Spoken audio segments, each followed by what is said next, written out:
পরশুদিন না আগের দিন বৈরী আবহাওয়া, বৃষ্টি, বিবেরিয়ার প্রোগ্রামে যেতে পারি নাই, যাইতে পারি নাই। রেডি 10টা থেকে, হেলিকপ্টারে নিবে, পাগল হয়ে গেছে আবেগ, যেতে পারি নাই, হেলিকপ্টারে যেতে হবে। এত টাকার বাহাদুরি, যাইতেই হবে। কিন্তু মাওলায় যদি কবুল না করে কেমনে যাব? সবাই দেখতেছে, এরপরও মানুষ যেতে পারি নাই। বললাম একটা আলাদা প্রোগ্রাম গাড়িতে গিয়ে চেষ্টা করব দেওয়ার, না উল্টা পাল্টা। আমি মাদ্রাসায় ব্যস্ত, বিভিন্ন কাজ, বর্তমান বছরের শুরু, ছাত্রদের নিয়ে ঝামেলা। একটা ছাত্র উল্টা পাল্টা করছে, নিয়ে ঝগড়া করতেছি, ফট করে মোবাইল সামনে এনে দিছে।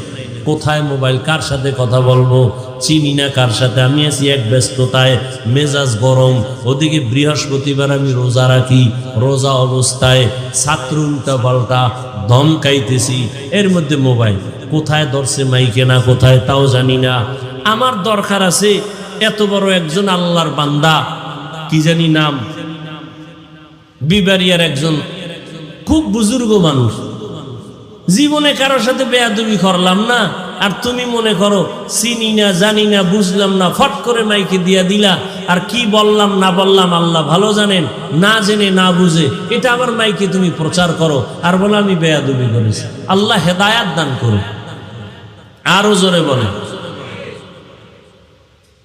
আর মিডিয়াওয়ালারাও পাইছে, মানে মাঝে মাঝে এত কষ্ট লাগে।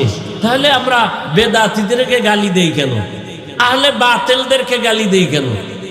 জামাত ইসলামীর লোকদের বিরুদ্ধে অনেক কথা বলা হয় কেন? কই তারা তো তাদের আপনজন নিয়ে মাঠে ময়দানে কাদা ছড়াছড়ি করে না। আমাদের কওমের মধ্যে এই দুর্বলতা কেন? আমার মনে পড়ছে চট্টগ্রামের খতিবে আজম সিদ্দিক আহমদ রহমতুল্লাহ আলাইহির কথা। আমার এক ওস্তাদ মুহতারাম বলছিলেন, খতিবে আজম রহমতুল্লাহ আলাইহি নাকি এক সময় বলছিলেন, আফসোস করে দেশের আলিয়া মাদ্রাসাগুলো পূর্ণ শিবিরে, আর কওমি মাদ্রাসা পূর্ণ কিবিরে, অহংকারে। না হয় ভুল একজনে করেই ফেললো, এটাকে সরাসরি করার দ্বারা ইসলামের লাভ কি? একজন আলেমের বিরুদ্ধে উম্মতকে বিভ্রান্ত করে দিলে ইসলামের উপকার কি? কেন এগুলো আমাদের মাঝে বুঝেও না, পাইছে আর দিয়ে দিছে। খুশি কি? ওই রাতের ঘুম তার আরামে হবে একজনকে বেইজ্জতি করতে পারলে।